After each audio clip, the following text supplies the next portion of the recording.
A very warm welcome to my YouTube channel Let's Know Law। मेरा नाम मनिंदरजीत कौर बोपरा है। आज मैं फिर आपके सामने हाजिर हूँ एक नई वीडियो के साथ और आज का हमारा टॉपिक होगा article 20 of the Indian constitution. तो चलो हम बात करेंगे आर्टिकल 20 के बारे में। सबसे पहले मैं आपको कुछ बेसिक बताना चाहूँगी आर्टिकल 20 के बारे में। यहाँ पर इस आर्टिकल में तीन जो कंसेप्ट हैं उनको कवर करने की कोशिश की गई है। फर्स्ट ऑफ ऑल, इस आर्टिकल में प्रोटेक्शन प्रोवाइड की गई है उन पर्सन्स को जो किसी ऑफेंस में कन्विक्ट है। सेकेंडली, यहाँ पर एक रूल बनाया गया है कि अगर जिस समय किसी पर्सन ने जो ऑफेंस किया है उस समय की जो पनिशमेंट उस ऑफेंस में प्रिवेल कर रही है, अगर सेम ऑफेंस के बारे में बाद में इन फ्यूचर कोई लॉ जो है वो ग्रेटर पनिशमेंट प्रोवाइड करता है तो उस पर्सन को, उस बंदे को वही पनिशमेंट मिलेगी जो उस समय प्रिवेल कर रही थी जब ऑफेंस हुआ था। थर्डली, कोई भी जो पर्सन है वो एक ऑफेंस में, सेम ऑफेंस में दो बार प्रोसिक्यूट या पनिश नहीं किया जाएगा एंड किसी भी पर्सन को फोर्स नहीं किया जाएगा कि वो अपने खिलाफ ही गवाही दे। आगे मैं बात करूंगी इस आर्टिकल 20 के बारे में,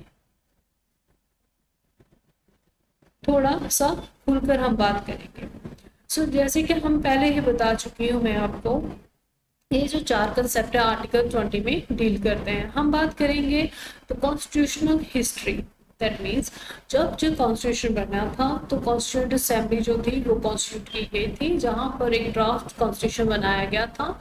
और इवन आपको जानकर यहाँ पर एक हैरानी होगी कि हर एक सिंगल कॉन्स्टिट्यूशन के आर्टिकल पर, कॉन्स्टिट्यूशन के एक सिंगल आर्टिकल पर भी कॉन्स्टिट्यूशन में डिबेट हुई थी।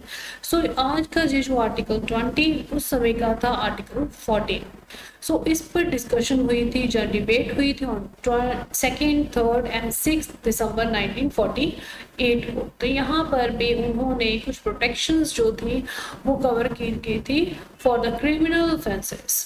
तो यहाँ पर एक जो मेंबर था उन्होंने कहा था कि आपने जो आर्टिकल 14, दैट मीन्स जो कॉन्स्टिट्यूंट असेंबली में लाया गया था वहाँ पर सिर्फ एक वर्ड था लॉ, उसको आप रिप्लेस करके एक वर्ड फ्रेज जो है वो ऐड कर दो, that is laws in force. तो यहाँ पर उनकी बात मान ली गई थी बाय द कॉन्स्टिट्यूंट असेंबली और उन्होंने इसे रिप्लेस कर दिया।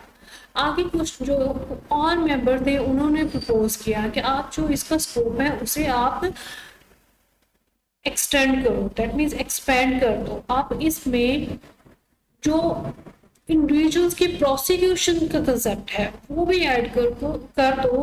वहां पर एक्चुअली बात ये थी कि सिर्फ जब ये इंट्रोड्यूस हुआ था कॉन्स्टिट्यूंट असेंबली में तो वहां पर सिर्फ बात थी पनिशमेंट की। प्रोसिक्यूशन का कंसेप्ट उन्होंने मांगा था, दैट मीन्स वेंड करने के लिए बोला था ड्राफ्ट कॉन्स्टिट्यूशन के आर्टिकल नंबर 14 में। तो इस कंसेप्ट को भी जो कॉन्स्टिट्यूंट असेंबली थी उन्होंने मान लिया और उसे अडॉप्ट कर दिया।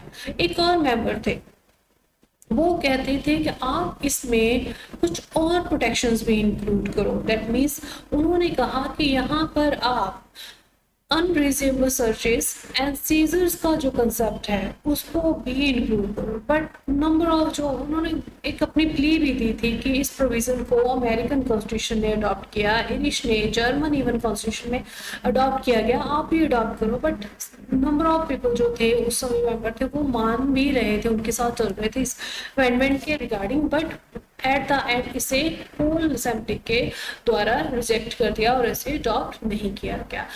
अदर कुछ और अमेंडमेंट के साथ इस जो ड्राफ्ट आर्टिकल था उसके अमेंडमेंट को अडॉप्ट कर लिया गया ऑन 6 दिसंबर 1949 को और ये आर्टिकल 14 बन गया था आपका आर्टिकल नंबर 20। आगे मैं आपको एक सिंपल सी चीज बताऊंगी कि इस आर्टिकल में सिर्फ 3 कंसेप्ट जो हैं वो माने जाते हैं। दैट मीन्स आर्टिकल 20 क्लॉज 1 बात करता है एक्सपायर पोस्ट फैक्टो के बारे में। सेकेंडली, आर्टिकल 20 क्लॉज 2 बात करता है डबल जियो पार्टी के कंसेप्ट के बारे में, एंड आर्टिकल 20 क्लॉज 3 बात करता है राइट अगेंस्ट सेल्फ इंक्रिमिनेशन। सो आगे मैं इस वीडियो में बात करूंगी इस कंसेप्ट के हर एक क्लॉज के बारे में, that means clause 1, clause 2 and clause 3 के बारे में। जैसे कि मैंने आपको पहले ही बताया कि आर्टिकल 20 क्लॉज बात करता है, क्लॉज 1 जो है वो बात करता है एक्स पोस्ट फैक्टो लॉज की। तो पहले आपको इसका मतलब पता होना चाहिए कि एक्स पोस्ट फैक्टो लॉज होते क्या है। जो काम हो चुका उसके बाद अगर कोई लॉ आया है तो वो पीछे हो चुके कामों पर भी एप्लीकेबल होगा। ये कंसेप्ट होता है एक्स पोस्ट फैक्टो लॉ का। बट द इंटरेस्टिंग थिंग यहाँ पर जो आपने नोट करनी है कि article 20 clause 1 ex post facto laws को प्रोहिबिट करता है। दैट मीन्स वो इस पर रोक लगाता है। वो कहता है जो आज हो गया उसके बाद अगर वो सेकेंडली ग्रेटर पनिशमेंट प्रोवाइड करेगा तो उसका इफेक्ट पास पर नहीं होगा। तो यहाँ पर जैसे कि हम जानते हैं कि हर लॉ में दो तरह के इफेक्ट होते हैं। हर लॉ के आने के बाद या तो वो रेट्रोस्पेक्टिवली इफेक्ट रखेगा या फिर वो प्रोस्पेक्टिवली इफेक्ट रखेगा। रेट्रोस्पेक्टिवली मैं आपको बताना चाहूँ तो वो पीछे जो हो चुका पास्ट लॉज है उन पर भी अपना असर डालेगा। प्रोस्पेक्टिव दैट मीन्स वो पास्ट हो चुके लॉज पर कोई असर नहीं पड़ेगा, वो सिर्फ वो फ्यूचर के लॉज पर उसको एप्लीकेबिलिटी उसकी प्रोवाइड की जाएगी। तो यहाँ पर आर्टिकल 20 क्लॉज जो 1 है वो प्रोहिबिट कर रहा है, रिस्ट्रिक्शन लगा रहा है एक्स पोस्ट फैक्टो लॉज की। बट हमने ये तो कह दिया कि आर्टिकल 20 क्लॉज 1 जो है वो रिस्ट्रिक्ट करता है एक्स पोस्ट फैक्टो लॉज को। बट अगर जो फ्यूचर के लॉज है, अगर आज काम हुआ जो प्रेजेंट में, उसके बाद फ्यूचर में जो भी कोई लॉ बना है बनेगा जब कोई भी बन गया है, तो अगर वो लॉ ग्रेटर पनिशमेंट प्रोवाइड करने की जगह लोअर पनिशमेंट प्रोवाइड करेगा, दैट मीन्स जो उस एक्ट के दिन जो लॉ एप्लीकेबल था, जो लॉ पनिशमेंट जो अवेलेबल थी उससे वो लेसर पनिशमेंट दे रहा है फ्यूचर का लॉ, तो क्या वो जो लॉ है वो रेट्रोस्पेक्टिवली चलेगा? तो जी हाँ, मैं आपको बताना चाहूंगी कि उस लॉ का इफेक्ट रेट्रोस्पेक्टिवली होगा। फिर वो एक्स पोस्ट फैक्टो की जो थ्योरी है, वो जो कंसेप्ट है वो एप्लीकेबल होगा। आर्टिकल 20 क्लॉज 1 उस पर नहीं आएगा। बट सिर्फ बात इतनी सी है, अगर वो पनिशमेंट इंक्रीज कर रहे हैं तो वो जो इंक्रीज पनिशमेंट है वो पास्ट लॉज पर नहीं चलेगी। So this was the simple concept defined by the article 20 clause 1 of the Indian constitution.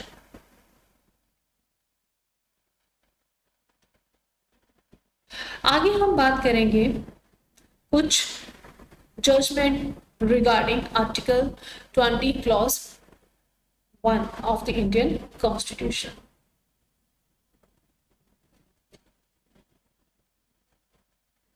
जैसे कि यहाँ पर एक जजमेंट आई थी केदारनाथ वर्सेस वेस्ट बंगाल। तो यहाँ पर अपेक्स कोर्ट का डिसीजन था और उन्होंने स्टेट किया था कि it is always preferable to conduct things with the protective consequence whenever any action is made, criminal offense or the penalty or punishment for any crime is raised. According to Article 20, any such law cannot be applied retrospectively. However, this paragraph does not prevent the trial itself. It merely forbids the sentencing and convicting processes. Secondly, यहाँ पर एक case था state of Rajasthan versus Mohanlal. तो इस case में narcotic drugs and psychotropic substances act जो था वो डील करता था। यहाँ पर आर्ग्यू किया गया था कि it simply, that means Article 20 simply forbids punishment or conviction under an ex post facto statute, not the trial or prosecution itself. Additionally, a trial conducted using a different procedure than that which was in place at the time the act was committed is not subject to the same restrictions and cannot be declared unconstitutional. And यहाँ पर एक third case था Ratanlal versus Punjab state. तो यहाँ पर ex post facto legislation does have an exemption to this rule. According to the apex court, if the punishment is reduced, अगर punishment reduce की जा रही है in the future laws, the criminal legislation may be implemented retrospectively. तो उनका जो असर है वो रेट्रोस्पेक्टिवली मान लिया जाएगा. आगे हम बात करते हैं आर्टिकल 20 क्लॉज 2 की, that mean double jeopardy. Double मतलब कुछ दो बार दोबारा जियोपार्डी, अगर कोर्ट में जाना पड़ेगा तो. बट डबल का कंसेप्ट कहाँ? प्रोसिक्यूशन में एंड पनिशमेंट में. तो यहाँ पर जैसे मैंने आपको पहले बोला था कि कॉन्स्टिट्यूंट असेंबली ने प्रोसिक्यूशन का कंसेप्ट जो था वो भी ऐड कर दिया था अमेंडमेंट की फॉर्म में यहाँ पर. तो यहाँ पर आर्टिकल 20 जो क्लॉज 2 है वो क्या करता है? प्रोटेक्शन प्रोवाइड करता है कि जो स्टेट है यहाँ पर कोई भी इंडिविजुअल जो है उसे प्रोसिक्यूट नहीं किया जाएगा, पनिश नहीं किया जाएगा for the same offence more than once. Same offence के लिए उसे एक से ज्यादा बार प्रोसिक्यूट एंड पनिश नहीं किया जाएगा. सो ये तो था कंसेप्ट आर्टिकल 20 क्लॉज 2 में डबल जियोपार्डी का. तो इस कंसेप्ट के इंग्रेडिएंट्स क्या है? तो फर्स्ट ऑफ ऑल किसी पर्सन जो वो होना चाहिए, एक्यूज्ड होना चाहिए किसी ऑफेंस का, और उसे किसी ऑफेंस में प्रोसिक्यूशन उसे प्रोसिक्यूट किया गया हो, एंड थर्डली उसमें उसको पनिश किया गया. तो यहाँ पर एक केस था Venkataraman versus union of India. तो सुप्रीम कोर्ट ने कहा था कि जो क्लॉज है दैट मीन्स आर्टिकल 20 क्लॉज 2 है जो डबल जियोपार्डी का कंसेप्ट है, वो सिर्फ प्रोसिक्यूशन एंड पनिशमेंट पर अगर चल रहा है तो वो प्रोसिक्यूशन एंड पनिशमेंट प्रोवाइड की गई हो by the judicial court. That means उस बॉडी के द्वारा जिसे जुडिशियल फंक्शन जो है वो प्रोवाइड किया गया है. तो इस केस में हुआ ऐसे था कि आगे हम बात करेंगे स्टेट ऑफ बॉम्बे वर्सेस मकबूल हुसैन में, ये भी वही बात कर रहा है. तो यहाँ पर भी एक जो पर्सन था उसे सेम केस में 2 बार प्रोसिक्यूशन हुई थी और पनिशमेंट दी गई थी, और उन्होंने उस केस को चैलेंज कर दिया कि हमें ये जो राइट है हमारा आर्टिकल 20 का उसकी वायलेशन हुई है और हमारा जो राइट है वो रिस्ट्रिक्ट किया गया है आर्टिकल 20 क्लॉज 2 के अंडर. तो यहाँ पर सुप्रीम कोर्ट ने कहा कि अगर जो 2 प्रोसीडिंग्स चली हैं वो एक तो थी कस्टम अथॉरिटी के द्वारा और एक थी ट्रिब्यूनल के द्वारा, कोर्ट के द्वारा. तो उन्होंने कहा कि जो कस्टम अथॉरिटी है वो एक डिपार्टमेंटल प्रोसीडिंग है, वो जुडिशियल प्रोसीडिंग कॉन्स्टिट्यूट नहीं करती, और यहाँ पर डबल जियोपार्डी का जो कंसेप्ट है वो कॉन्स्टिट्यूट नहीं करेगा.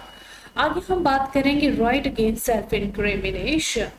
सो यहाँ पर कोई भी पर्सन अगर वो ट्रायल के स्टेज के दौरान जब कुछ भी उसकी प्रोसीडिंग चल रही है किसी भी तरह, चाहे इन्वेस्टिगेशन चल रही है, उसे फिजिकल या मेंटली किसी भी तरह कंपेल करके उस पर कोई भी दबाव बनाकर उसे ये नहीं बुलवाया जा सकता कि हाँ जी ये मैंने किया, इसमें मेरी भी इन्वॉल्वमेंट है किसी भी तरह. सेल्फ इंक्रिमिनेशन वो खुद के खिलाफ ही गवाही नहीं देगा, चाहे वो विटनेस है चाहे वो एक्यूज्ड पर्सन है. तो ये जो आर्टिकल 20 क्लॉज 3 है उस पर वो रिस्ट्रिक्शन लगा रहे हैं. आगे हम बात करेंगे Satish Chandra versus MP Sharma case की.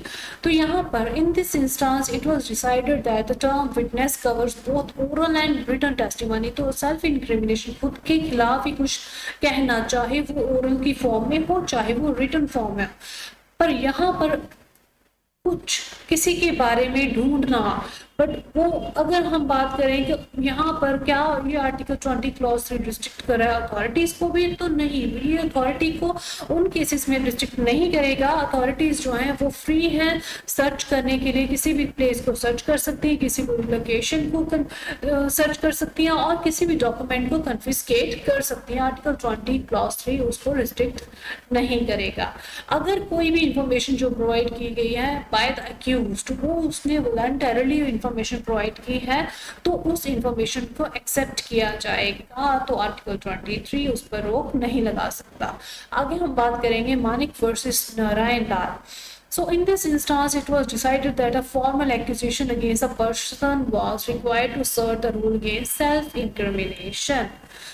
This rule cannot be applied based only on the general investigation and inquiry. So ये तो थे दो केस। आगे हम बात करेंगे एक और केस की, that is Nandini Satpathy versus PL धनी। तो यहाँ पर एक पर्सन थे, उसने रिटन क्वेश्चंस जो थे वो रिसीव किए थे थ्रू आउट द इन्वेस्टिगेशन, जिसको उन्हें रिटन में जवाब देना था। तो और उसने मना कर दिया कि मैं आपको ये रिस्पांस नहीं दूंगी, कुछ नहीं बताऊंगी, क्योंकि इसके मेरा जो अधिकार है आर्टिकल 20 क्लॉज 3 में वो जो है वो रिस्ट्रिक्ट हो रहा है। मैं अपने खिलाफ ही खुद जो मेरी मर्जी है, अगर मैं अपनी वॉलंटरली अपनी इच्छा के अनुसार नहीं बोल रही तो मैं आपका जवाब नहीं दूंगी। तो यहाँ पर सुप्रीम कोर्ट ने कहा था the right against self incrimination is available to both the witness and the accused in the same manner and it is applicable at every stage where information is provided according to the Supreme Court, which held that Article 20 Clause 3's goal is to protect the accused from unwarranted police harassment. When the information is first used in a police inquiry, Article 20 Clause 3 prevails is in effect. So ये तो था सारे का सारा concept of the article 20। इसमें थे article 21 clause 1, sorry article 20 clause 2, article 20 clause 3। और अगर आपको ये जो इन्फॉर्मेशन मैंने प्रोवाइड किया है इस और ये जो नॉलेज जो प्रोवाइड किया है इस आर्टिकल के बारे में आपको अच्छी लगी है तो प्लीज़ आप मेरा चैनल लाइक करो एंड सब्सक्राइब करो फॉर मोर इंटरेस्टिंग वीडियोस। मैं फिर से आपको मिलूंगी कुछ और इंटरेस्टिंग एंड ब्यूटीफुल वीडियोस के साथ, और आज के लिए शुक्रिया। Thank you.